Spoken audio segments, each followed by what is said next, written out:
Paz do Senhor a todos. Me chamo Diácono William, sou superintendente da Escola Bíblica Dominical na Assembleia de Deus, Jardim Corumbá. Tenho como dirigente o nosso pastor Luiz Fernando, como presidente, pastor João Nunes dos Santos. Estamos aqui para mais um trimestre. Hoje é a primeira lição do segundo trimestre de 2020, onde temos a nossa revista que vai estar falando sobre o livro de Salmos. Nesse trimestre aí estaremos vendo algumas peculiaridades, algumas particularidades aí do livro de Salmo. A lição 1 vem falando sobre Salmos, um guia devocional para o cristão. Vamos ver aí o quão importante é o livro de Salmos para a vida do cristão. Não só para a vida do cristão, né? Mas para a vida de todos aqueles que ama e teme. Vamos estar orando nesse momento. Bendito Deus e eterno Pai, graças te damos por mais essa oportunidade. Que mesmo em meio à crise, Pai, ainda temos recursos, ainda temos condições, Pai, de estarmos aprendendo da Tua Palavra e de estarmos transmitindo, meu Pai, aqueles que não podem também estar dentro de um templo, não podem estar em aglomeração, mas aqui estamos, Pai, transmitindo ao vivo a Escola Bíblica Dominical. Teu Espírito Santo, meu Pai, sonde cada coração, que nos faça, meu Pai, entender a Tua Palavra, que possamos, meu Pai, não apenas aprender, mas possamos também praticá-la no nosso dia a dia. Teu Espírito Santo esteja conosco, esteja com cada vida, cada coração, que cada coração seja como uma terra fértil, meu Pai, preparada para receber a semente, porque sabemos que a semente é a Palavra de Deus. Esteja conosco, meu Pai, nesta manhã, nos dá um domingo abençoado. É o que eu te peço, te agradeço, em nome de Jesus. Amém. A sessão de hoje diz assim: Salmos, um guia devocional para o cristão. Hoje é 5 de abril de 2020, lição 1. Nosso texto áureo encontra-se no Salmo 98, versículo 5. Diz assim: Cantai louvores ao Senhor com a harpa e a voz do canto. A verdade aplicada diz: o livro de Salmos muito contribui para a vida de adoração e oração do discípulo de Cristo. Se mesmo você não tendo a revista, está em Salmo 42, Salmo 44, Salmo 45. Salmo 42, 1 diz assim: Como o servo brama pelas correntes das águas, assim suspira a minha alma por ti, ó Deus. Salmo 44, 1. Ó Deus, nós ouvimos com os nossos ouvidos, e nossos pais nos têm contado os feitos que realizastes em seus dias, nos tempos da antiguidade. Salmos 45, 1. O meu coração ferve com palavras boas. Falo do que tenho feito no tocante ao rei. A minha língua é a pena de um destro escritor. A introdução diz assim: é provável que a maioria dos cristãos tenha recorrido ao livro de Salmos em algum momento da sua vida, seja de angústia ou de alegria. A igreja tem se valido dos seus ensinamentos, portanto é necessário conhecê-lo. Então todos nós, ou a maioria dos nós cristãos, já utilizamos, já recorremos ao livro dos Salmos em alguma situação, seja de alegria, seja de tristeza, e não só os cristãos, né? Mas até mesmo aquele que não é cristão, ele já de alguma maneira recorreu ao livro de Salmo. Nós sabemos que há de inúmeras pessoas que não é cristã, mas gosta de fazer a oração do Salmo 91, gosta de fazer a oração do Salmo 23. Então, é um livro que muitos recorrem a ele. E hoje estaremos conhecendo um pouco mais desse livro. O tópico 1, a lição tem 3 tópicos, e cada tópico é dividido em 3 subtópicos. O tópico 1, vamos estar fazendo uma visão panorâmica do livro de Salmo. Vamos estar conhecendo um pouco a respeito dos títulos, de como é dividido o livro e dos autores, né? Muitos pensam que os Salmos apenas é de Davi, mas não, ele teve vários autores. O tópico 1 começa assim, ó: neste tópico, temos o título, a divisão e os prováveis autores do livro de Salmos. 1.1, título: A palavra Terrilim, que é uma palavra hebraica, né, significa louvor, e por isso podemos traduzi-lo como o livro dos louvores. Terrilim é o livro dos Salmos. Trata-se de composições métricas do Inário de Israel. Este livro, divinamente inspirado por Deus, não se resume a uma canção. Os versículos de Terrilim, ou seja, dos Salmos, ensinam, alertam e trazem à memória os feitos e agir de Deus. Percebemos que o louvor genuíno deve fazer parte da vida do cristão. Por intermédio do louvor, exaltamos a Deus por sua soberania e seus feitos. Então, o subtópico 1.1 já vem explicando o título, o nome do livro de Salmos. Então, Salmos significa o livro dos louvores. Assim como a maioria das assembleias tem como inário a harpa cristã, Israel ele tem como inário o livro de Salmos. Toda vez que eles queriam louvar a Deus, toda vez que eles queriam adorar a Deus com algum louvor, eles iam até o livro de Salmos. E ali escolhia um louvor para louvar a Deus. Por isso que ao lermos o livro de Salmos, nós não podemos, é errado, nós falamos, por exemplo, como lemos o Salmo 40. Vou ler o Salmo 40, Salmo capítulo 40, versículo 1. Salmo capítulo 39, versículo 2. Por exemplo, é errado, porque os salmos ele não tem capítulo. Por quê? Porque acabamos de falar, porque eles são hinos, eles são louvores. Então, o certo é dizer, vou ler o Salmo 40, vou ler o Salmo 39, verso 1, verso 2, porque como são canções, eles também não têm versos. Então, o subtópico 1.1 ele vem aí explicando o porquê desse título, né, Salmo. E o 1.2 vamos estar vendo a divisão do livro. A maioria não sabe, mas o livro de Salmos ele é dividido em 5 partes. É comum considerar a divisão do livro de Salmos em 5 livros, que começam respectivamente no Salmo 1. O segundo livro ele começa no Salmo 42, o terceiro no Salmo 73, o quarto livro no Salmo 90 e o quinto no Salmo 107. Então aí temos o livro de Salmos é dividido em 5 partes. Talvez aí uma alusão, né, ali a Torá ou os 5 primeiros livros da Bíblia escritos por Moisés, talvez uma homenagem ali ao Deus. Muitos não sabiam, mas o livro de Salmos é dividido aí nessas 5 partes. Então, quando lemos Salmos 1 e vamos até o 41, já lemos aí o primeiro livro, a primeira divisão aí do livro de Salmos. Quando começamos aí no capítulo, no Salmo 42, já estamos aí iniciando a segunda divisão do livro de Salmo. O livro começa com um salmo que exalta a relevância da meditação na palavra de Deus. Está lá em Salmos 1. E encerra com uma exortação a todos para louvar ao Senhor. Salmo 150. Assim a vida deve ser vivida, pautada na palavra de Deus e para a glória de Deus.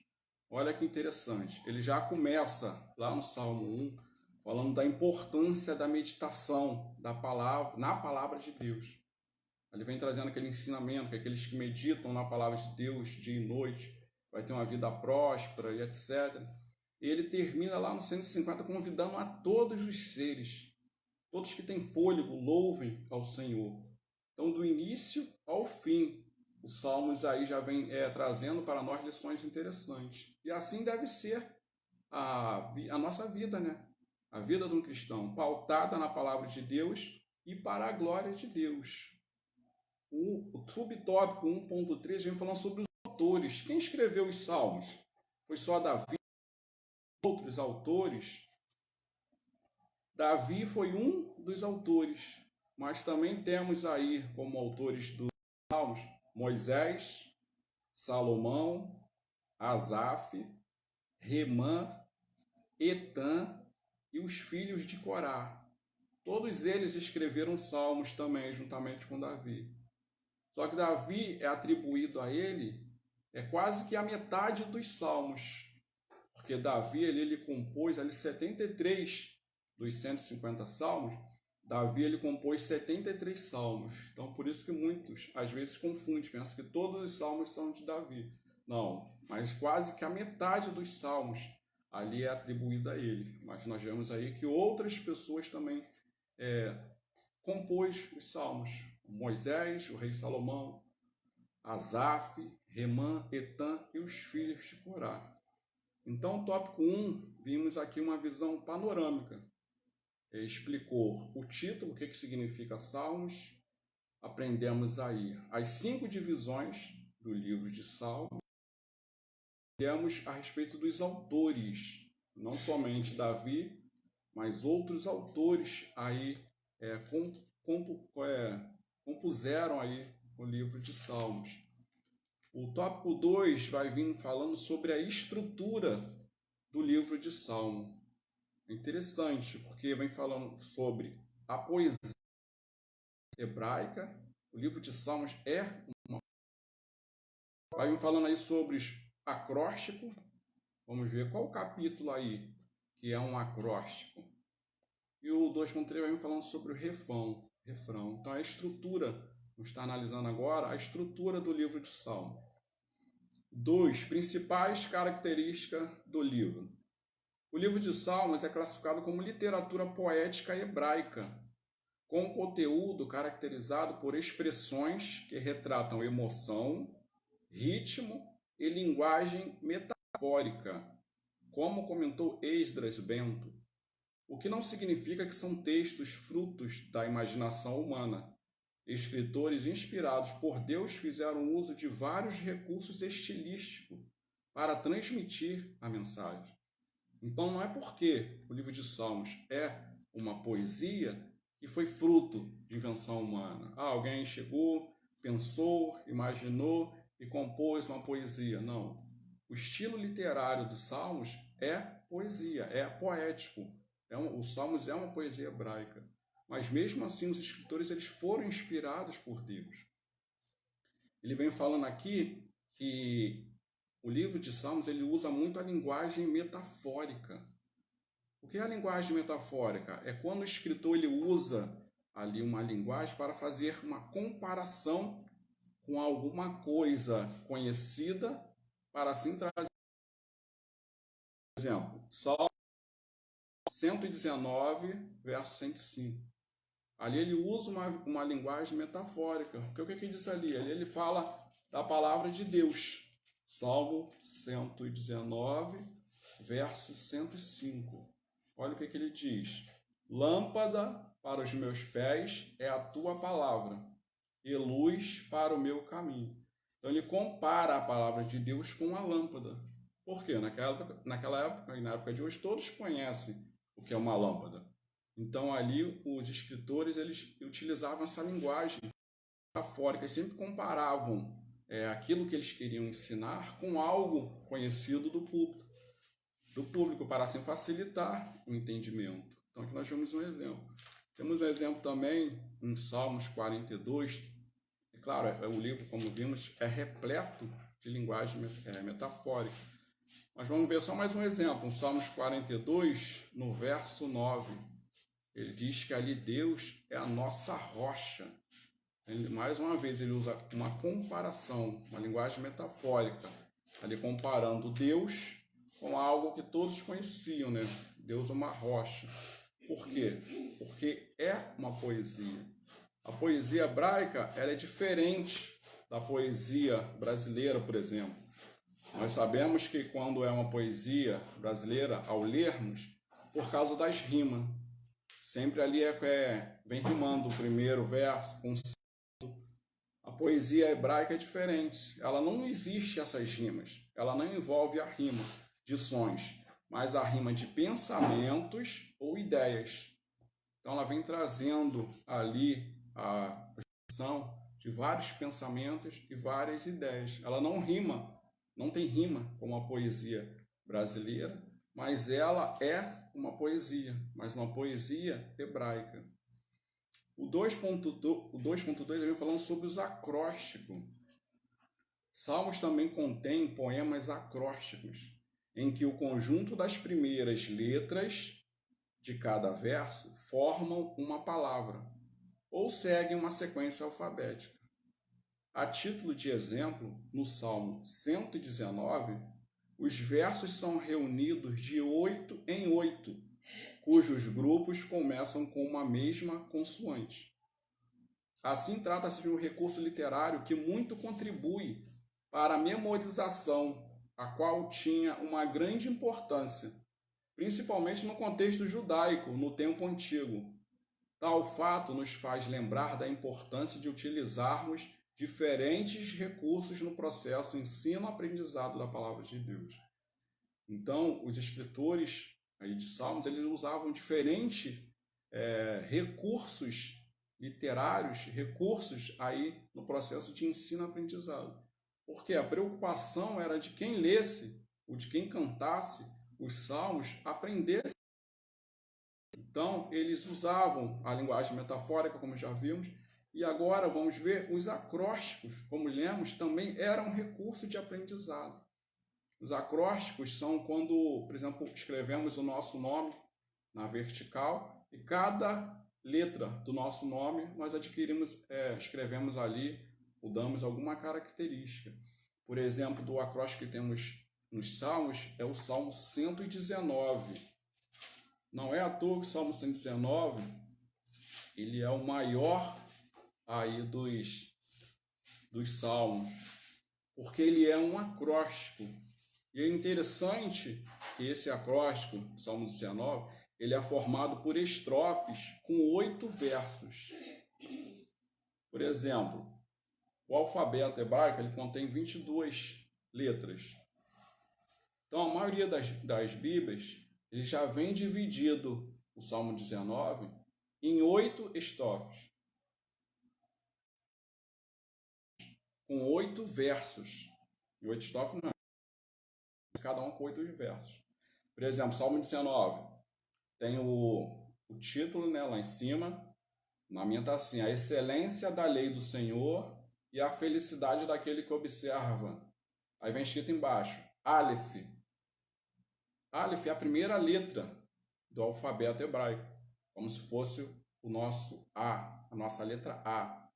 Se você vê lá depois do versículo 8, está escrito lá, Bet, a letra B do alfabeto hebraico, como se fosse a letra B do nosso alfabeto. Então você vê que o Aleph tem 1, 2, 3, 4, ele tem 8 versos. E todos esses versos, é claro que na nossa não, mas lá na Bíblia hebraica está começando com a letra Aleph. Esses 8 versos dessa primeira estrofe aí está começando com a letra Aleph, ou seja, está começando com a letra A. Então era um recurso que eles utilizavam para ajudar na memorização. E assim, se você for seguir na sequência, você vai ver. No versículo 9, em cima do versículo 9 é escrito Bet. Ou seja, todos os próximos 8 versos dessa estrofe na Bíblia hebraica começa com a letra Bet, começa com a letra B. E assim segue.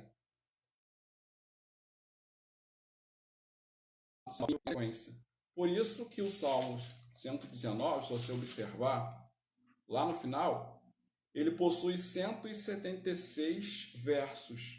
Por quê? O alfabeto hebraico contém 22 letras e aqui eles fizeram 8 versos com cada letra. Então, se você multiplicar aí 8 versos por 22, 8 vezes 22 vai dar 176 versos. Por isso que o Salmo 19 tem 176 versos. Porque é um acróstico, ele é composto aí de 8 versos. E cada estrofe dessas era uma referência aí a uma letra do alfabeto hebraico. Então ficou 8 vezes 22, 176. Então era um meio didático, era um método de ensino-aprendizado utilizado para fazer com que os judeus aí gravassem. Por exemplo, é um salmo enorme, mas muitos gravam esse salmo através desse método. Por quê? São 8 versos que começam com a letra A, então fica mais fácil. São 8 versos, depois vem outro que começa com a letra B, então fica mais fácil de gravar. Então, mesmo sendo um salmo com 176 versos, muitos judeus, até os dias de hoje, não judeus, através desse processo de ensino-aprendizado, eles gravavam. Vamos ver mais um, no 2.3, ele vem falando sobre refrão. Outra característica dos salmos são os refrãos. Refrão é a repetição de uma frase ou fórmula. Em alguns salmos é possível referir a repetição com maior clareza. No Salmo 107, por exemplo, a repetição dos seguintes versos, alguns com pequenas variações. Vamos estar vendo o Salmo 107? Quantas das vezes lemos alguns salmos e vimos que o verso se repetia várias vezes. Talvez você pensou que a Bíblia, na hora de ser traduzida, tinha algum erro, que repetiram ali o verso, mas outro método utilizado pelos judeus de ensino-aprendizado. Nós sabemos que a repetição é o melhor método de ensino. Tudo aquilo que repetimos várias vezes, ouvimos repetidas vezes, gravamos mais. Você está vendo o Salmo 107, um salmo onde contém vários refrões, ou seja, várias repetições. O primeiro refrão está no verso 6. Diz assim: clamaram ao Senhor na sua angústia, e ele os livrou das suas necessidades. Aí olha lá no 13. Então clamaram ao Senhor na sua angústia, e ele os livrou das suas necessidades. É um refrão, repetiu. Lá no 19. Então clamaram ao Senhor na sua angústia, e ele os livrou das suas necessidades. E no 28, novamente. Então clamaram ao Senhor na sua tribulação ou angústia, e ele os livra das suas angústias. Então repetiu o mesmo salmo 4 vezes, ou seja, um salmo que tem 4 refrões. Tem outro refrão ainda nesse mesmo salmo. Vamos estar vendo no versículo 8. Então ainda no mesmo salmo, já vimos 4 refrões. Vamos ver agora mais 4 no mesmo salmo. Versículo 8. Louvem ao Senhor pela sua bondade e pelas suas maravilhas para com os filhos dos homens. Agora vamos lá para o 15. Louvem ao Senhor pela sua bondade e pelas suas maravilhas para com os filhos dos homens. 21. Louvem ao Senhor pela sua bondade e pelas suas maravilhas para com os filhos dos homens. E no 31. Louvem ao Senhor pela sua bondade e pelas suas maravilhas para com os filhos dos homens. Então, o Salmo 107 é o melhor exemplo aí de refrão na poesia hebraica. Nós vemos só no Salmo 107. Um exemplo aí de 8, contém 8 refrões só nesse salmo. Então, só de nós lermos aqui essas 4 vezes, já está gravado na nossa memória. Nós fecharmos a Bíblia, nós vamos repetir esse refrão aí. Imagine você lendo todo dia, imagine você repetindo várias vezes. Então, o refrão é um método, foi um método utilizado aí na composição dos salmos, também aí como um processo de ensino-aprendizado. Os refrãos têm importante função, seja para organizar o poema, seja para reforçar o tema nele. Trata-se de um modo de combinar e organizar o pensamento. Então, essa é a estrutura do livro de Salmos. É uma poesia hebraica cheia de linguagem metafórica, usa muita comparação, a palavra é lâmpada, Deus é rocha, e usa os acrósticos como vimos aí no Salmo 119, usa o refrão, como vimos aí o exemplo no Salmo 107, e ele também consiste de um paralelismo. O que é o paralelismo? Ele consiste em repetir a mesma ideia em 2 versos sucessivos, usando, porém, uma forma diferente em cada verso. O paralelismo é diferente do refrão, porque o refrão ele repete as mesmas palavras, repete o mesmo verso. O paralelismo não. Ele faz uma repetição da ideia, mas com palavras diferentes. Então, vimos aí a estrutura aí do livro de Salmos. Vamos para o tópico 3. Esclarecimento de algumas expressões. Porque vamos estar vendo nesse tópico várias expressões que, ao lermos, surgia uma dúvida na nossa cabeça. Por exemplo, as expressões que tem nos Salmos: Selá, Higaion, Miquitão, Gedutum, Masquil e degraus. É importante destacar que não há um único entendimento sobre os seus significados, havendo constante debate sobre o tema. Essas expressões são expressões muito antigas. Até mesmo os mais antigos rabinos aí de Israel, eles não conseguiram dar uma definição para cada palavra. Então, vamos estar vendo, por exemplo, Selá, existe vários significados. Talvez você tenha ouvido um significado, eu vou te falar outro, mas não que o que você ouviu esteja errado. Porque, como vimos, são palavras muito antigas. Então, tem que haver aí um consenso.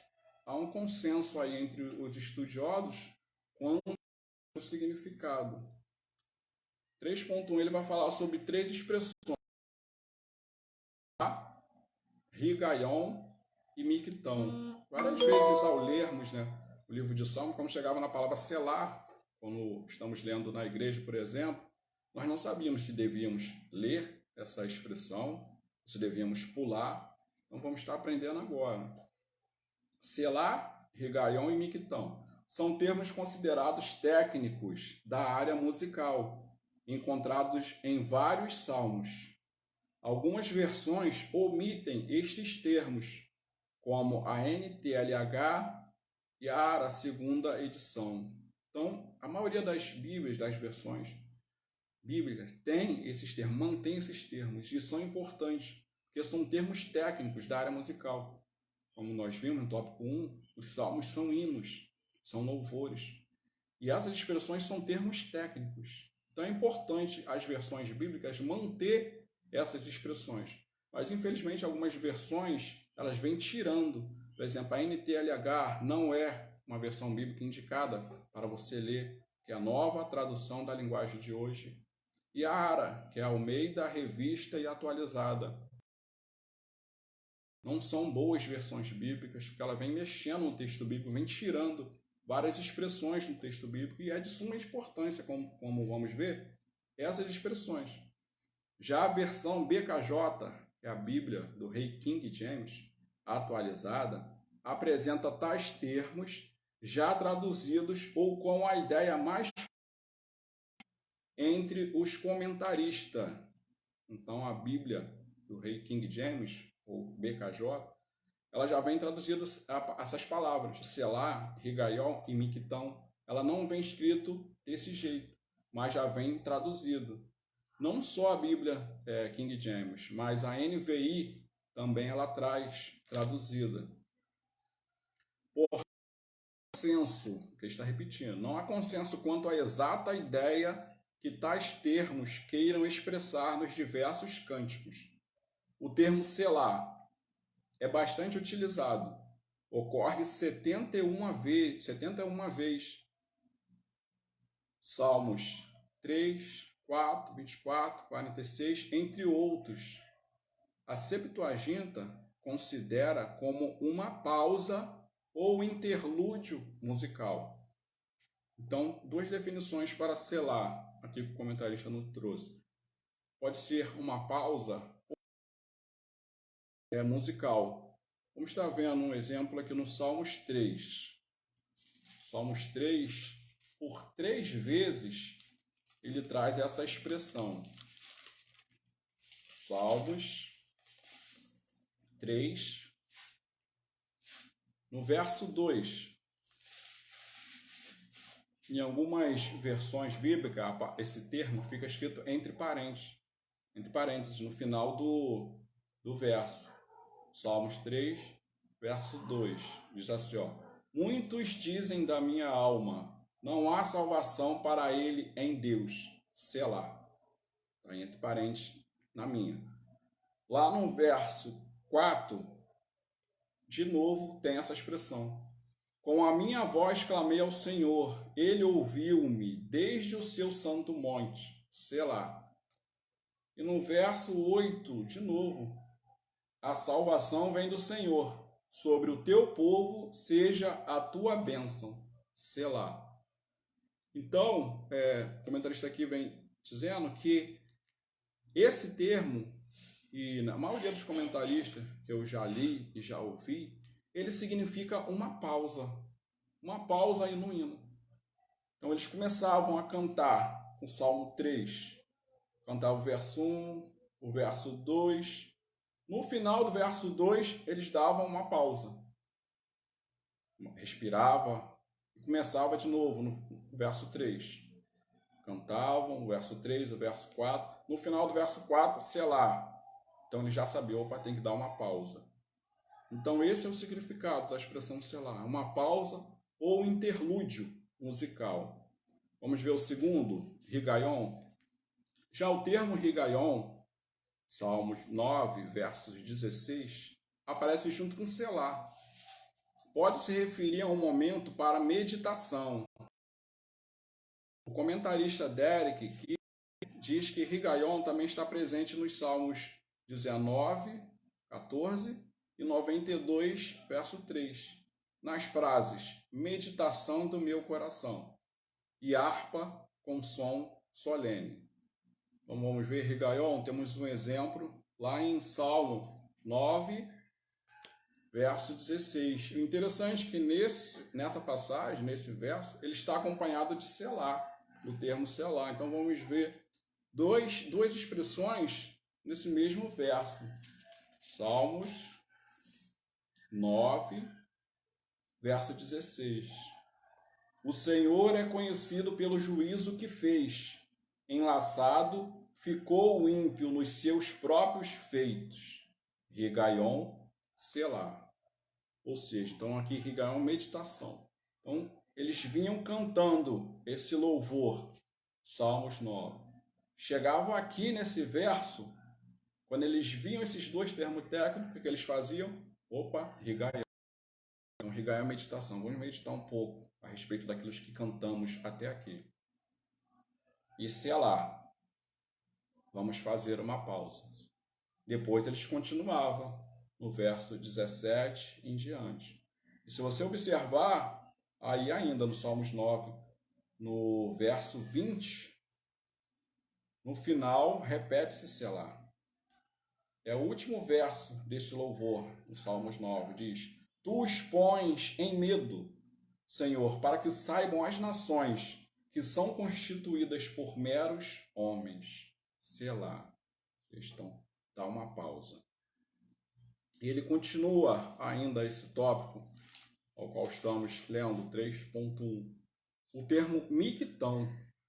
O termo miquitão, presente nos Salmos 56 até o 60, por exemplo, pode se referir à oração silenciosa, ou como registrado por Dake, texto gravado ou permanente. Então, vamos abrir Salmo 56. Vamos ver esse exemplo aí de miquitão. Salmo 56. Olha como diz lá o título. Vem um título e vem um subtítulo, né? Infelizmente, em algumas versões eles já tiraram esse subtítulo. Na minha versão diz assim: Davi roga a Deus que o livre dos seus inimigos e confia em que ele lhe conceda. Aí vem um subtítulo. Miquitão de Davi para o cantor Mó, sobre Jonate Elém Recoquim, quando os filisteus o prenderam em Gate. Então, esse Salmo 56 é um Salmo de Davi. E vamos ver, não só ele, mas até o 60, né? 56 até o 60 são de Davi. O que é o miquitão? É uma oração silenciosa. É que a oração que você faz no seu quarto, é aquela oração que naquela época se faziam em cavernas, por estar passando por alguma situação. E olha a situação que Davi está passando, que diz que é um miquitão de Davi para o cantor, escreveu esse louvor para o cantor, Mor, quando os filisteus. Então ele estava numa situação adversa, estava numa situação de tristeza, e foi quando ele compôs, foi quando ele fez esse miquitão, fez essa oração silenciosa.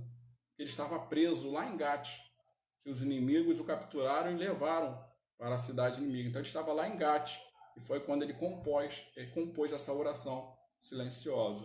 Vamos ver 57? Davi acha socorro contra os miquitão de Davi para o cantor Mor sobre Al-Tachet, quando fugia de diante de Saul na caverna.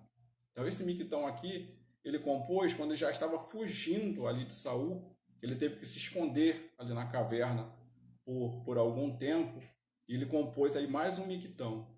E até os 60, se você observar, são um miquitão atribuído a Davi. 58. Davi reprova os ímpios, Deus os castigará e salvará o justo. Miquitão de Davi para o cantor Mor sobre Al-Tachet. Então são várias orações silenciosas em forma de louvor que Davi aí compôs, e ele dava, parece que ele repassava para algum cantor, né, louvar lá no templo, por ele não ser um levita, né, ele compôs, fazia essa composição e dava para um cantor, para alguém responsável pelos louvores. O subtópico 3.1, vimos aí já 3 expressões muito utilizadas no livro dos Salmos, que nós não tínhamos nem noção, né, do que significavam. Selá, Rigaion e Miquitão. Vamos ao 3.2, subtópico 3.2, vamos ver mais 2 expressões que existem no livro de Salmo, que nós muitas das vezes não sabíamos o que significavam. Jedutum e Masquil. As anotações editoriais dos Salmos 39, 62 e 77 estão relacionadas com Jedutum, mencionada em 1 Crônicas 16, 41 ao 42, e no capítulo 25, versículo 1 e 3. E em 2 Crônicas também, capítulo 5, versículo 12, entre outros textos. Jedutum era da família dos levitas e habilidoso na música, junto com Asaf e Remã. Seu nome está associado a louvores, profecias, instrumentos musicais. Então aí ele vem falando, explicando quem era Jedutum. Vamos ver Salmos 39.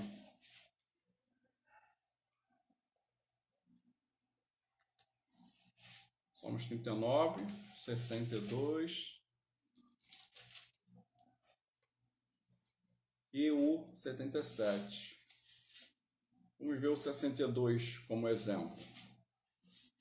Tem por título: Exortação a que se confie somente em Deus. Aí no subtítulo vem dizendo assim, Salmo de Davi para o cantor Mor sobre Jedutum. Então quem era Jedutum? Jedutum era um homem. Jedutum era da família dos levitas e habilidoso na música. 1 Crônicas fala também, cita Jedutum. Vamos ler 1 Crônicas, capítulo 16, versículo 41 e 42. Diz assim: E com eles deixou a Remã e a Jedutum, e aos mais escolhidos que foram apontados pelos seus nomes, para louvarem ao Senhor, porque a sua benignidade dura perpetuamente. Com eles, pois estavam Remã e Gedutum, e trombetas e símbolos para os que faziam ouvir, instrumentos de música de Deus. Porém, os filhos de Gedutum estavam à porta. Então, Gedutum era um homem da família dos levitas. Nós vemos que Gedutum era alguém responsável aí pela música. Nós vemos aí que foram citados aí diferentes instrumentos musicais, né? Como a trombeta, o símbolo, os símbolos. Os salmos também falando das harpas, falando sobre os saltérios, falando sobre as flautas. E o final do versículo 42 diz que os filhos de Gedutum estavam às portas. Então, os filhos de Gedutum eram também da família dos levitas, mas não era da área da música. Eram levita, mas eram responsáveis pela a portaria aí do templo. Era responsável aí por estar à porta. E os levitas não era só aquele que é responsável pela música ali no templo ou no tabernáculo.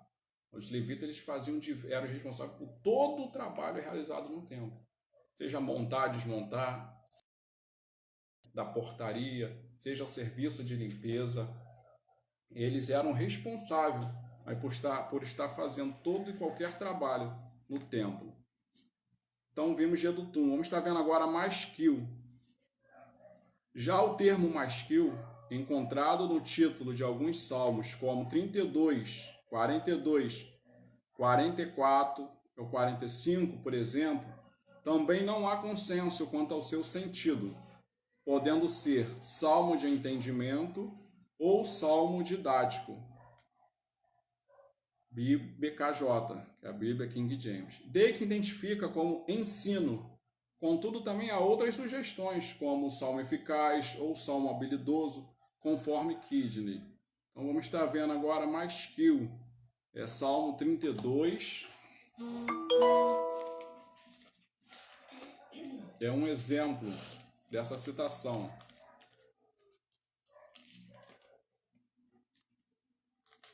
Salmo 32. Diz assim, o título: A felicidade do homem perdoado, exortação ao arrependimento. Está bem escrito, Masquil de Davi. Então, o Salmo 32 é um exemplo de Masquil. Tem o 42, tem o 44 e tem o 45. O que é o Masquil? É um salmo de entendimento, é um salmo didático. Era um salmo que o salmista usava para ensinar algo, era um salmo de ensino. Então, Gedutum era um homem, era um levita, era alguém responsável, muito respeitado na área musical. E Masquil tem um significado de salmo didático, salmo de ensino. Higaion, Sigaion, Mictão. Estes termos são tão antigos, de uma época remota, que nem mesmo os rabinos mais antigos estavam certos sobre significados exatos. Então, como falamos aqui no início, né? Talvez você tenha aprendido que Masquil significava uma coisa. Agora eu estou te falando que Masquil é um salmo de entendimento, é um salmo didático, é um salmo que serve para ensino.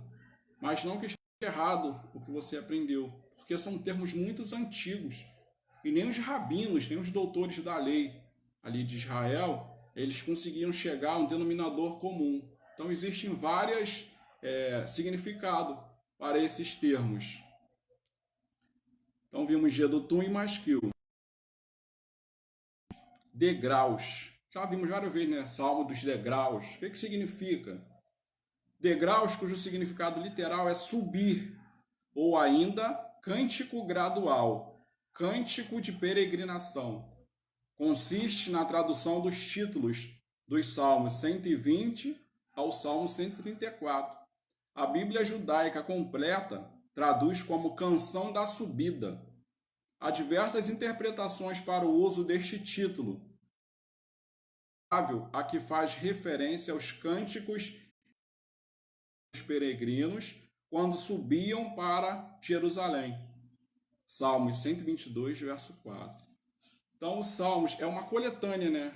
Salmo 120, começa lá no Salmo 120, e ele segue uma sequência, um conjunto de 14 salmos de 14 louvores, denominado Cântico dos Degraus. Salmo 120, tem até por título: o salmista ora para que seja livre do mentiroso e caluniador. 121, aí você vê lá embaixo, 120, Cântico dos Degraus. 121 da mesma forma, tem um título, está em negrito, embaixo está escrito Cântico dos Degraus. Se você for observar, está até o Salmo 134. É um conjunto aí de louvores, e degrau significa subir. Então acredita-se que os peregrinos, quando iam em direção a Jerusalém, porque não só era judeu que ia até Jerusalém, muitos, era uma festa muito importante, era uma cidade muito importante. Então muitos iam até Jerusalém, juntavam-se caravanas de todo o mundo. Nós vemos um exemplo em Atos 2, a cidade de Jerusalém estava lotada. Nós vemos ali dezenas de nações. Então aqui acredita-se que os salmos de degraus, os peregrinos, eles eram cantados. Os peregrinos, quando iam a Jerusalém, quando subiam para Jerusalém, por isso que tem por título degrau, que significa subir, eles subiam para Jerusalém louvando esses salmos. Salmo 121, 123, até o 134. Então, por isso, essa definição aí de salmo, de cântico dos degraus, né? Se você observar, está aí, ó. Cântico dos degraus. Cântico dos degraus.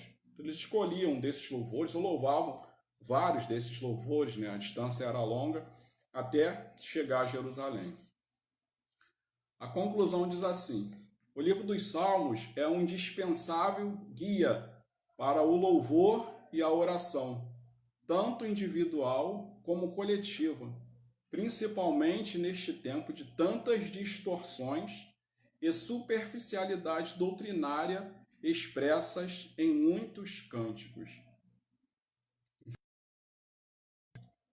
Eu falando que há distorções, os louvores do nosso tempo, os louvores dos dias de hoje, muitas vezes, na maioria das vezes, são louvores distorcidos, são louvores que não têm nada a ver com a palavra de Deus, são louvores que é superficial e expressa em muitos cânticos. Aqui está falando na conclusão. Nós vemos que é um exemplo de como deve ser o louvor, é os salmos. E como falamos no início, os salmos é o inário dos judeus. O salmo é o inário do povo de Israel. Toda vez que eles iam louvar a Deus, toda vez que eles queriam escolher algum louvor, eles recorriam aos salmos. Então, os salmos é um exemplo de louvor entoado na igreja. O louvor ele deve ser cristocêntrico, ele deve ter Cristo aí como o tema central. O louvor ele deve ser teocêntrico, ele deve estar falando de Deus, ele deve estar louvando a Deus, ele deve estar exaltando aí a pessoa de Deus. Infelizmente, nos dias atuais, nós vemos muitas canções. A camarada compõe um louvor, entre aspas, e aí, porque escutamos numa rádio evangélica, dita evangélica, já achamos que aquele é um louvor. E começamos a louvar, queremos em casa, louvar na igreja, mas na maioria das vezes não analisamos o que estamos cantando. Será que é bíblico? Será que está exaltando a Deus? Será que está louvando a Deus? Porque nós vemos que tem muitos louvores aí que exaltando ao homem. Tem muitos louvores aí com referência à vingança. Tem muitos louvores aí que tem até uma letra bonita, mas não tem nada de Deus. Não tem nada de Cristo. Então não serve para nós. Então se você ler cada salmo, você vai ver, cada um está exaltando a pessoa de Deus. Cada um está louvando a pessoa de Deus. Então, o melhor exemplo de louvor para as nossas igrejas nos dias de hoje seria e são canções que os judeus aí usavam, que os judeus louvavam em várias etapas, em várias épocas aí da sua vida. Então, estudamos hoje a primeira lição, teve por título Salmos, um guia devocional para o cristão. Então tivemos aí uma visão panorâmica do livro de Salmos no tópico 1. No livro 2 vimos aí a estrutura de como é composto o livro de Salmo, de como foi montado, as estruturas que se utilizaram para montar ele. E no 3, tivemos aí um esclarecimento de algumas expressões, né, que eu mesmo, várias vezes, ao ler a Bíblia, quando se deparava com essas expressões, não sabia o que significava. Selá, Rigaion, Micton, Gedutum, Masquil, Cântico dos Degraus. Por que Cântico dos Degraus? Muitas das vezes lemos e tínhamos essa dúvida. Hoje, aí, graças a Deus, através dessa lição, tiramos essas dúvidas.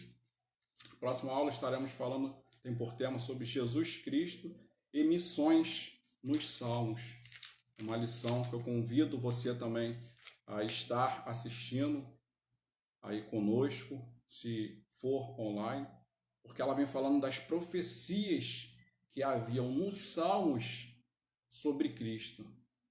Então, muitos nem sabem que nos Salmos existia profecia. Nos Salmos tem profecias detalhadas do que aconteceu aí na sua crucificação. Então, já te convido a estar conosco aí, se for online, estar conosco assistindo na próxima aula. Deus abençoe sua vida, que Deus abençoe sua família, que Deus abençoe e tenha misericórdia do nosso Brasil.